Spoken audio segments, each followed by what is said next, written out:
The Dr. Terri Show is presented by Evexias Health Solutions. Evexias Health Solutions is an emerging leader in the integrative medicine on a mission to positively impact people's lives through the transformation of healthcare. Evexias educates and trains practitioners on the new, innovative, integrative therapies that support a preventative care model that drives vitality as you age. You can learn more about Evexias Health Solutions and many of the healthcare topics we discuss on The Dr. Terri Show at evexias.com. That's EVEXIAS.com, as well as find a provider near you. Now here's today's episode.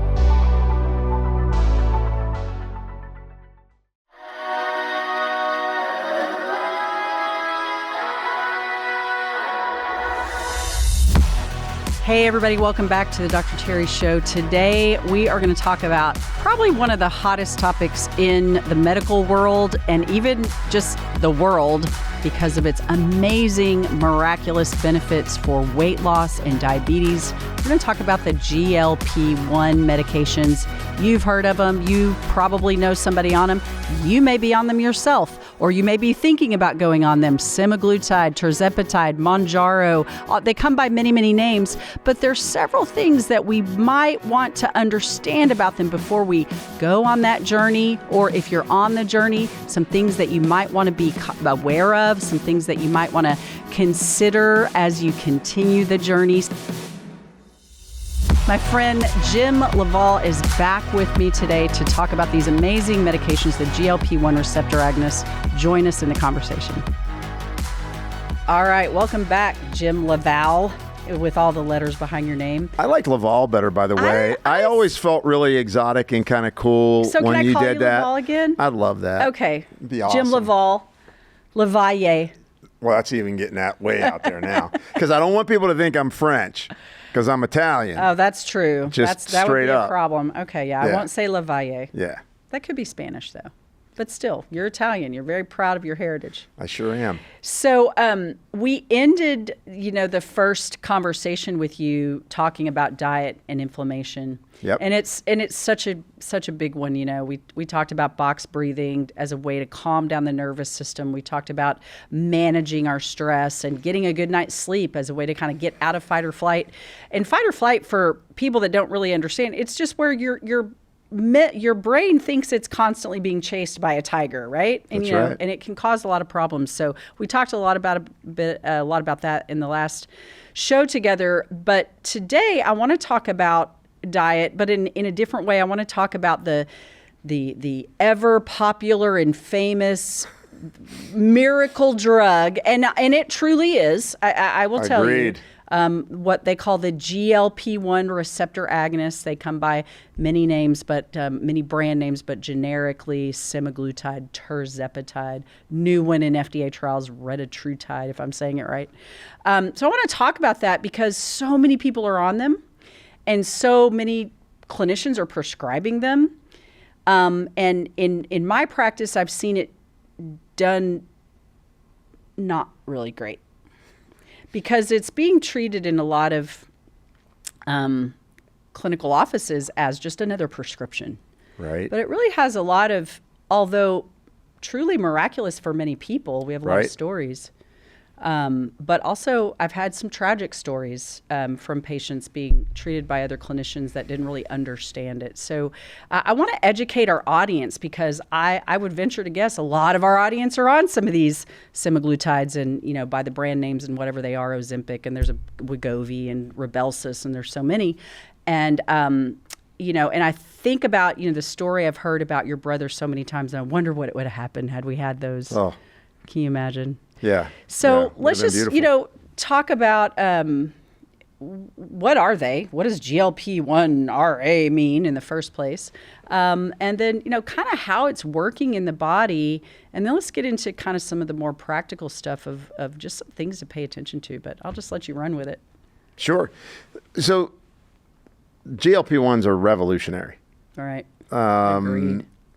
For a lot of reasons. One, it solves a massive problem in our country, but there's a double-edged sword to them. So I want to kind of present this in the light of the double-edged sword. I love it. So the reason GLP-1s are so important because they act on either a single GLP or a GLP-GIP. What's a GLP in the first place? Yeah, what does that even mean? Like peptide one receptor agonist. So what you're doing is you're trying to get your insulin and glucose to appropriately function. The more stress you get under, the more that you eat poorly and drive insulin, which is a stressor, which is a big stressor to your body, you end up triggering your body's signal to store fat. Turning it way on. Supercharged fat storage. And what happens is that you can diet and exercise. Once you get to a certain turning point with it, you don't lose weight. Right. And that frustrates people. People have low self-esteem over it. They work their tail off. They commit. They're trying to do everything they can, and they couldn't get it off. In comes the GLP-1 agonist, which was originally developed for diabetes. Diabetes, right. And then we found out that, oh my gosh, people lose weight on these. This is great. In the Victoza trials, 100% of the diabetics lost some weight. Exactly. And then you get to the tirzepatide trials, and we're talking about 20% body fat. Body fat loss. I mean, amazing. But at the same time, there are side effects to it. People do have side effects. And so the more you can manage a more complete lifestyle change for people, you don't get those. Right. And the other benefits are that we're finding out is, you know what? It helps the nervous system. Mm-hmm. It helps the gut microbiome. It protects your brain from what's called microglial cell activation. Big term. Right. But what it basically means is your brain's on fire. You're destroying your neurons, leading you to dementia and Alzheimer's. It's basically it. Brain because on Alzheimer's fire. is, I hear you say this all the time, it's considered type 3 diabetes. That's correct. That you end up, inappropriate glucose and insulin. And the big thing that's interesting is people go, well, I'm just going to eat, I'm going to go low carb. I feel great for a while. And the reason is, and whenever I argue with folks, because I'm good at that, I go, well, why do we have glucose and insulin in our body in the first place if it's not needed? If we're only supposed to need fat? And the reality is it's there, and when it's used appropriately, it's there. And so the GLP-1s basically help to inhibit appetite and improve insulin receptor signaling as well as production, which then makes your glucose stay in a more normal range, and you shut off glucagon-like behavior in your body so that you're not telling your body to store fat anymore. Now, the problem is that if you don't take countermeasures against it, meaning that people lose lean mass. They lose the same lean mass that they would lose if they were on a medically guided diet, right? So lower calorie diets, you lose about 30% of your weight is lean mass. Right. We don't want that. Right. So that's one of the big issues. Lean mass meaning muscle. Muscle. Yeah, you're going to lose muscle mass. And then you get that, classic, do you have Ozempic face or Ozempic butt? And you can avoid all that, but it isn't going to be avoided just by, hey, I want to take the shot and lose the weight. Right. Because if you don't correct why you had those appetite cravings anyway, when you go off of it, the appetite cravings come back, and now you're gaining more weight back. Right. That's probably some of the people that you saw were the rebound effect, right? And the other issue is they don't get monitored for things like liver and kidney function. Pancreatic function. Look at pancreatic function so that you can end up with pancreatitis, you can end up with diarrhea, constipation, all sorts of things that you can avoid with the proper use of GLP-1s as a part of a strategy for how do I actually gain control of my weight. Yeah. Right? Well, you said something really interesting, and I see this a lot, and I even saw it early on when I first was prescribing and didn't quite understand it. It was new on the market. But patients were coming to me and go, can you give me this Victoza stuff? Because it's supposed to help you lose weight. And like, what? I'm looking it up. Right. Insurance covered it really well early on, not anymore. But what I'm seeing is, again, it's that allopathic model, allopathic meaning, our Western medicine model, for those of us not listening don't know what that means. We have to make a huge shift out of this. Give me a drug to cause an effect, but don't make me change my lifestyle. I had a patient one time, he's been on semaglutide for a couple of years now. And he was borderline type 2 diabetic, but he really wanted to lose the weight.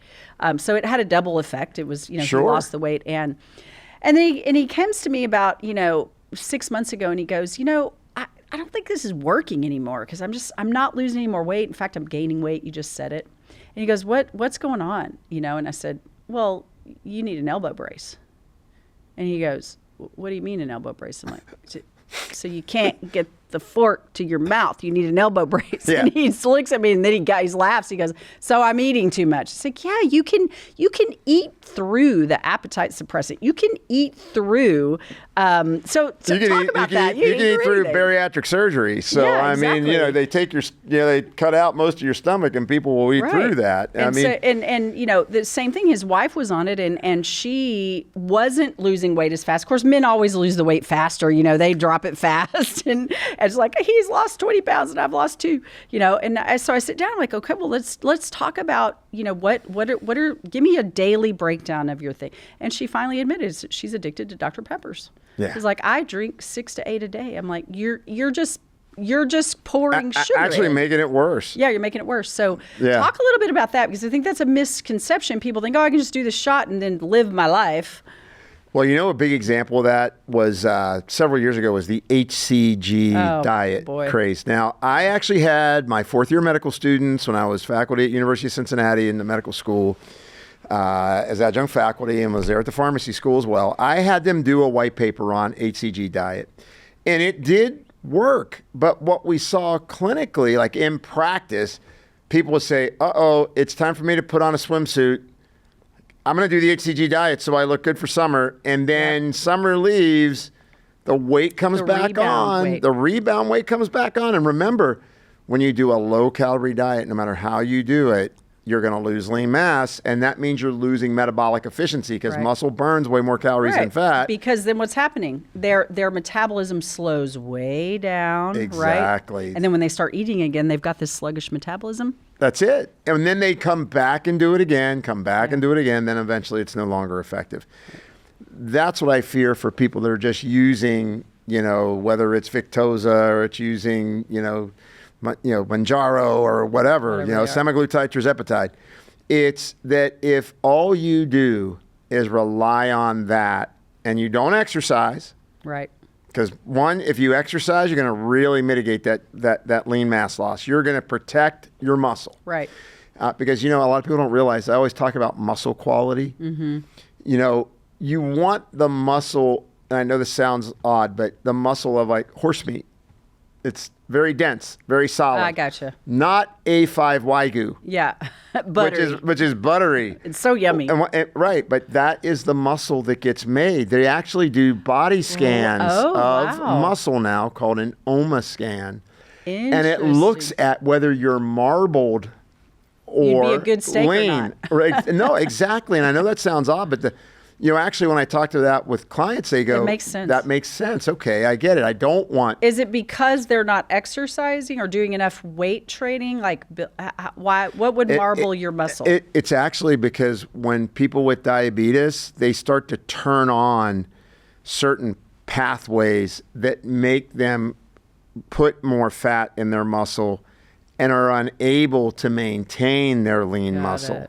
So it's actually as you become insulin resistant, you become a person with diabetes. Which is way before you're diabetic. 10 years or more. So they could be making marbled muscle way before they're diagnosed. Exactly. And so the issue is you got to get that exercise in.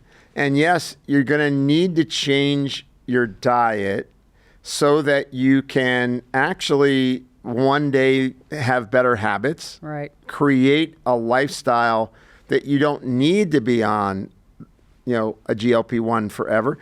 A person with type 2 diabetes, they may need to be on it forever. And that's the great thing about pharmaceutical agents. Yes. What I always tell people about like I came out of pharmacy school. I believe in drug therapy. Yeah. But drug therapy is ideal, one, in life-saving situations. Let's just leave that at the side. But two, the less compliant you want to be, the more an isolated drug therapy works. Like, hey, I really don't want to do anything, but I need help with my blood pressure. I don't want to lose the weight. I don't want to change the way I eat. I don't want to reduce my stress. But my blood pressure is skyrocketing. Well, we still want to help that person. So drug therapy can be helpful. But ideally for us as clinicians we want to and get people off advocates, those drugs. we want people on as few drugs as possible. Right. We all know polypharmacy is one of the biggest events. GLP-1s are no different. They're invaluable. I think one of the problems that also occurs is when it's, kind of, quote, conventionally prescribed, they start at too big a dose. Yes. Which creates the side effect. Right. I'm too nauseous. I'm constipated. I've got diarrhea. I develop, elevated enzymes. And if you titrate the dose, you start low. And I know we've taught this. We do it with the practitioners. It's good for everybody we've had to hear, 'cause education. there's a lot of people. Yeah, they don't know. They don't understand that you start low and you build to the minimum effective dose where you start seeing weight loss. Stay there. And just stay there. Don't keep going up. And I love what you're talking about there, because that's the difference why I prefer a compounded GLP-1, because you can titrate that dose. You can draw up as much as you want from a compounding pharmacy, whereas if you get commercial, it's dialed in a pen and you just give the injection. And that's it. Which works great. And if your insurance covers it, that's great. But the commercial ones, if insurance doesn't cover, is in the thousands of dollars, where the compounded is in a couple $100. That's right. So it's more And thank God for compounding pharmacy because of the national shortage of GLP-1s, because so many people, ran to them, and they ran to them out of frustration. Right. Hey, I tried your diet. I bought 14 different online exercise and education programs. I did the ice cream and tuna fish diet, and it didn't work. Right. I got my membership at Lifetime. I got all these things that they do, and there was frustration, and so they reached out of desperation, and so then it created this big spike. But then people didn't realize, oh, I'm losing a lot of lean mass. I'm getting too much weight loss, maybe in my face, more wrinkled than desired, losing, say, some form or sculpting in your buttocks, and and then that creates a different level of. The plastic surgeons are like, come on. Yeah, exactly. We got you covered. But I think that's exactly it. Is if and even from the standpoint of, when you lose weight too fast, more prone for gallstones. Right. That's right. So manage the weight loss, slowly. Be at the minimum dose, and then tail off the dose. As in our first, our first podcast we did together, we talked about stress. You're managing your stress. You're not getting stress eating cues. Right. You're not getting the hedonic urge to eat past being full in order to calm something in your brain, right? You're doing that because we all know, if you look at it, people that go through things like bariatric surgery, for example, if they can't eat, they'll go to alcohol. That's right. Or they'll gamble. Things. Yeah. Or shopping. Whatever's whatever giving it them is. that dopamine hit. Exactly. We all do it. I'm standing at my coffee pot in the morning. I'm going dopamine. I mean, it's true, and that's what those things do, right? But then it kind of gets out of control. Yeah, and so what's great about it is when you take this approach, you really help people to gain control of their appetite, help them with their behaviors. They lose weight. Yep. And you don't have that long tail of trying to get them to come off, because imagine if you're coming off from the pharmaceutical dose to nothing. That's a big swing in how you're signaling your body. Right. And this way, you're just giving the minimal signal needed to make the change and create kind of a re-education. A lifestyle change with it. Lifestyle change, and you're re-educating the receptor how to function again. That's right. And the receptors, our cells, our body's so beautifully designed. They know what to do if you just give it what it needs. I have a patient. She's my poster child for the GLP-1s because she has always struggled with her weight. She was borderline type 2 diabetic. She was heading into that. She had been headed there for a while. And we started her on them, and I did the same spiel with her. I said, listen, you can just do this only and you'll lose weight. But eventually, if you don't make the changes to your lifestyle that got you here, you're going to get right back there. Now, I didn't have that conversation with her the first day. She had so much hope. Right. I had that conversation with her when I saw her in a month and she had lost 25 pounds and she was excited about it. Yes. And she goes, I don't ever want to go back there. And it was such a great door opener because I said, if you don't want to go back there, now we have to talk about phase 2. Absolutely. You're going to have to start moving your body. You're going to have to get some of these things out of your diet that you're still addicted to, like the sugary sodas. It's great that you're not eating a giant, bowl of cereal at 10 o'clock at night. That's awesome. But you're still drinking, too many sugary sodas. So, but she was ready to hear it. If you catch people when they're in that low and you tell them, you got to quit drinking coffee and drinking wine and doing this and doing that, they'll just go, forget it. I'll just forget it. Well, or they'll go, then they'll just go get some chips on the way home, no because bottle of wine. it's a coping thing. And then this particular patient, I recognized early on, one of her major stressors was her mother. Oh. And her mother came with her to every visit. Wow. And she was a grown woman. Yeah. And I had a conversation with her aside. Her mom stepped out, go to the restroom or something. I said, hey, next time come without your mom and let's really talk. Because she couldn't get a word in edgewise. And I could tell the dynamic of the stressor of the mom sitting there. Absolutely. And so you have to understand, it's not just, you've said it so many times, it's not just what I'm eating, how much I'm eating, it's all of it. It's sometimes we have to set boundaries for people in our life that are maybe causing the need to go feel better in the first place, right? Exactly. Well, I mean, the mom thinks she's loving her daughter up with that behavior, and the daughter's in a cage. Right, exactly. And that's absolutely so important to really get that across. And you brought up a point. If people that are on GLP-1s are actually 2 times more likely to go to the gym. That's correct. And that's what she started doing. She started with walking 2 miles every night, and then she got a gym membership. And then I've never seen her mom come with her since. Because she saw so much positive change, she was going to listen to whatever. It's my poster child. I wish everybody would do what I say. Well, it's amazing, awesome, right? It's amazing. And she's a totally different person in the way she looks. She's got a smile, a disposition. Her energy's more positive. Yeah. She's learned how to love her mom from afar and set boundaries, which has improved their relationship. She doesn't go to food for comfort anymore, et cetera, et cetera. All that. That's so good. And that literally is the story that I think could be told 1,000 times, 1,000 times. Right. Because so many times, I mentioned my brother in my first episode with you, 476 pounds. He had some complications. He got bit by a brown recluse spider bite, and that kind of didn't help his circulation. But he was overweight, and he was a stress eater. When he passed away, I kind of had to go in quickly.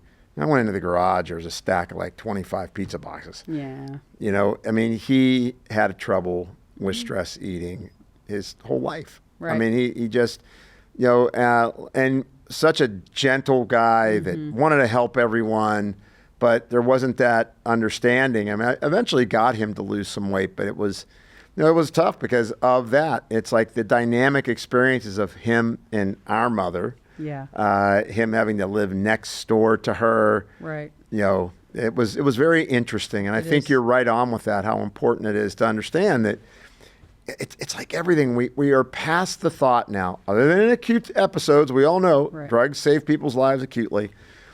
Chronic issues need chronic solutions. That's right.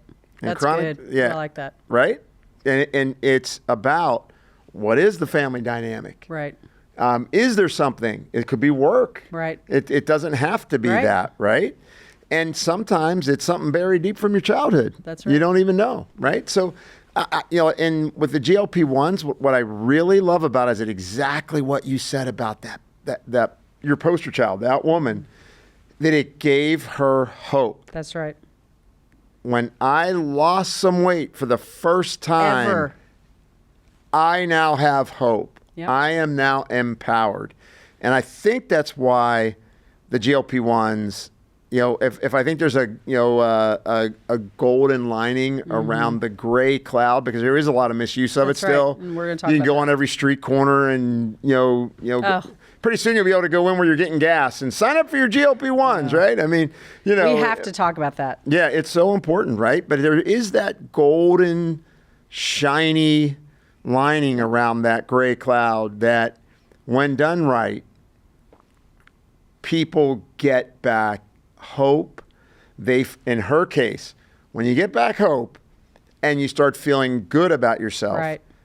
that's where you bring in joy. That's right. And that is super important. Like for me, my biggest successes for me is when people come in and they're smiling. They're smiling. And I love that you say that, because every single one of us has been born with a gift to share with the world. And when you're hopeless and helpless, you don't have any desire to share that with the world. And that's the other thing with this girl too. She's completely changing her career. That's amazing. It's an amazing story. What an amazing story. It's an amazing story. And I love your analogy of the silver lining. I think about, the statement that the difference between a medicine and a poison is in the dose. That's true. I mean, an aspirin can save your life and too much aspirin can kill you, right? That's right. Same thing with anything that seems too good to be true. There's going to be a back of the hand to that. And I've actually seen that, unfortunately, in the worst possible way, just the saddest possible way, with a young man, father of 4, had chronic pancreatitis, got put on GLP-1s by his primary care practitioner, and developed acute pancreatitis that got missed because he didn't get instruction to report abdominal pain. He just thought it was a normal side effect, and he ended up in the hospital and died. Wow. And that's real. That's real. That's real. And so this is where we talk about, there's so many clinicians prescribing it that don't understand there's a dangerous side. There's things you got to monitor. There's questions you need to ask. There's also, compounding is great until it's not, right? And then there's, if you can go down to some weight loss clinic and get semaglutide for $100 for a 2-month supply, you ought to question that. And that's might not be a good molecule. And look, I think, you brought up so much stuff right there. Yeah. It's like there's a whole market of not for human use, not for animal use, lab only use GLP-1s that people can buy right off the internet. Right. And you don't know if it hasn't gone through drug GMP standards. You're right. There's no guarantee they used the right filters. There's no guarantee they tested for endotoxin. There's no guarantee where they got the raw product. All of that and more, right? And then it's under self-use because they're buying it and just taking it based on what they're reading. And that's dangerous. It is dangerous. It's just flat out dangerous. So, you want to find reputable sources, especially in compounding. You want to find a practitioner who's really going to watch you. Look, there are great telemedicine platforms and people that do those responsibly. And then there is, hey, just buy it from us and answer these 3 questions. Oh, you're still okay? Wait a second, let me ask you this again. You okay? Oh yeah, you're okay. We'll give you a refill. There's no real, kind of follow through. These are powerful drugs. They are. That have amazing properties to them, but need to be monitored. And ideally, from my perspective anyway, and this is a clinical pharmacist, it's like, look, you have to teach people that they're going to change the way they eat. Mm-hmm. We're going to work on you moving again. Remember, sitting is the new smoking. Kelly Starrett, from several years ago, sitting is the new smoking. That's right. I just think that piece is important. Mm-hmm. And, and at the same time, I love the fact that you didn't jump into that right away because, quite frankly, when people are insulin resistant and pre-diabetic or diabetic and they're at the place that she was, take the emotional component out. Right. She's flat out tired. Yeah, she's tired. She's tired and achy. Yeah. She's got a lot of inflammation going on because right. when you're insulin resistant, you're making a lot more inflammatory compounds in your body. Your fat cells are a big inflammatory engine, throwing out all that gasoline to light the fire, right? Yep. And so that first step of quieting the inflammation through just getting the weight off, it makes a huge difference on motivation, on the way you feel. And that's why so many people end up failing, because they come in, they hear, and a lot of times if say you are a healthcare provider and you're passionate about exercise and diet, and that person comes in and sits in front of you, and all you say is, you need to eat better and you need to exercise more. And then the question is, check, please. Yeah. The question is, well, how do I do that? Well, just eat better and exercise more. What does that look like? What does that look like? And I think that's one of the big reasons I'm so passionate about diet and delivering diet content to people. That's right. How do you eat and make it fun? How do you eat and make it convenient? How do you do it so that you can succeed and not just give out that one-page list of, here, eat this way. And then people get discouraged because it's like any diet, right? Right. You eat the cabbage soup diet. Remember the cabbage soup diet? I tried that a few times. It just made me sick. Well, who didn't try that a few times, right? I mean, but after a week of cabbage soup, you're looking at the cabbage soup and you're saying, I hate you. Yes. I hate you. Now I have stress about my right, cabbage exactly. soup. It's like, I can't even pass by a cabbage head in the grocery store without glaring at it. No, without a doubt, right? And so that's the point, is that those are the things that we need to pay attention to. And, the GLP-1's, as I said, most amazing, I think, drug innovation for the U.S. population because of our obesity problem. And probably in China, it's going to be that way, right? Mm-hmm. But I remember I just, came back from Cabo San Lucas, took a 5-day vacation and went down there. Good for you. First time in That's a rare. long time. Yeah, really rare. And I actually shut everything off. But I looked around, I just didn't see as many overweight people. Mm-hmm. And then I got my portions when I ordered my dinner, and I was like, well, no wonder that, we're so used to a big meal, and that's how we get value. Mm-hmm. When I had a contract research organization, and we always would be doing weight loss. I mean, it's the number one thing that dominates people's minds in our culture. And people would come in and we would do a diet survey on them. And so we would ask, how many calories a day do you think you eat? Always underestimated. Oh. Gotta be. Well, maybe 2,000 calories.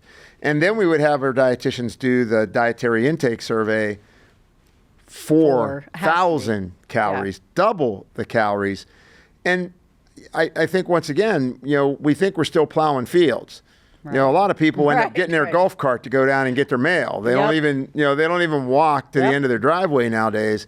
And it's something that's happened when we talk about, the blue zone cultures. You look at Sardinia. I'm going to go back to, the Italian stuff here. Yep. But there's two things that were important out of that I think we lose. They eat some pasta. Okay, because they can. Because they're walking on a 19% grade at the age of 85. And it's not a bowl this big. No, it's not a bowl that big. And, why not? But it's that thought that they're walking up and down steps. They're going and getting fresh food. And even more importantly, is people are aging. Because remember, as we age, we invite metabolic inflammation into our body. We invite diabetes. They keep people relevant. Right. They keep community. They keep community as we're aging. And so all of that and they builds. Keep purpose. Absolutely. Listening to the lectures on the, all the areas, the blue zones, the centurions, what are the three things they had in common were those three things. They moved their body, they ate intuitively, and they stayed connected to not only other people, but to their purpose. It's a funny story. I had another patient one time. She couldn't figure out why she just gained 30 pounds over the course of the year. And we're primarily a hormone clinic, as you know. Hormones and weight go hand in hand. She said, I think my hormones are off. I think it's like, all right, let's just talk about what are you eating, She got on this fruit kick She got on a kick of eating berries. Oh, yeah. Like berries are antioxidants so good and everything. for you. And then I said, yeah, you probably should, maybe back that down, because back in the day we had to go pick the berries and we had to forage for the berries and we had to move our bodies to get through the shrubs and the stickers. And now we just go to, open the fridge and there's the berries. And she's like, oh, that's interesting. And I see her a couple of months later and she had lost 25 pounds. I was like, what did you do? I thought she had this is before the GLP-1's even. And she goes, I was watching a Discovery Channel show and I was watching bears in the summer and they just ate a lot of berries to get fat for the winter. And I had this aha moment that all these berries, that's awesome. Were causing, that's so good. Yeah. But you talked about something earlier that really, and it's another Hippocrates quote, the best medicine of all is to teach people how not to need it. And I think that's the thing that's missing. So there's a couple of things to wrap up the conversation, amazing drugs done responsibly, and making sure, even if you don't have a clinician, if there's a listener or somebody watching that doesn't have a clinician that is teaching them all the other aspects that are really important, teaching me how to not need this medicine. I don't want to be on this medicine for weight loss the rest of my life. Right. What other changes, can I make? So we talked about, stress obviously is a big one. What you're eating. I was sharing with my daughter the other day, she's all into watching calories right now. But there's 170 calories in a Snickers, but 170 calories worth of broccoli is a whole different calorie, right? And there's no broccoli shops on the way home. No broccoli shops, yeah. And so it's not just about calories in, calories out. It's what kind of calories are you taking in? Are they keeping the inflammatory fuel, adding fuel to that inflammation? So we've kind of talked about a lot, but I think the biggest takeaways are where are you getting it from? Is important to understand. 100%. Are you on the lowest dose to give you the effect that you need if you're doing it to lose weight? And what other lifestyle changes are you putting into place at some point in this journey that are going to keep you healthy and not be dependent on? Because I will tell you, I've been prescribing these for a while. And the people that don't change their lifestyle and don't pay attention to hormones and don't get their testosterone, and if they're males and females as well need testosterone too, we've talked about this. Right. If they don't get their hormones optimized and they don't change their lifestyle, I slowly am watching them creep back up. Now they may not creep all the way up to the 60 pounds they lost, but they've gained 30 back, and then they're going back on higher doses. Absolutely. I think it's really interesting that we haven't adopted this more universally. Right. Honestly, when you think about it, I'd never take a bag of sugar and dump 10 teaspoons of it into this. Which is a Coke. It's one Coke. If it's a Mountain Dew, it's 12. Yeah. And why wouldn't you want Mountain Dew? It's got more caffeine. It's good. Exactly. So, the point being is those are the three biggies. And I can't emphasize enough, if you're out there listening, please do not go online and buy not for human use, not for animal use products that are injectable going in your body of very powerful drugs. And do not do that without having a proper lab test to make sure it's safe for you to do that. That's correct. Because like your gentleman that unfortunately passed, no follow-up on labs, no understanding where he was at the start. He was only on it 2 months. Yeah, and I just think those are critical points because those kind of products are selling like crazy. It's rampant on the marketplace, on the internet. Yeah, I thank you so much. This is a great conversation. We'll continue the inflammation conversation, but I hope everyone got something. If you or someone you have to know somebody that's on these medications. I mean, Oprah talked about it, so that's going to made it a big deal too.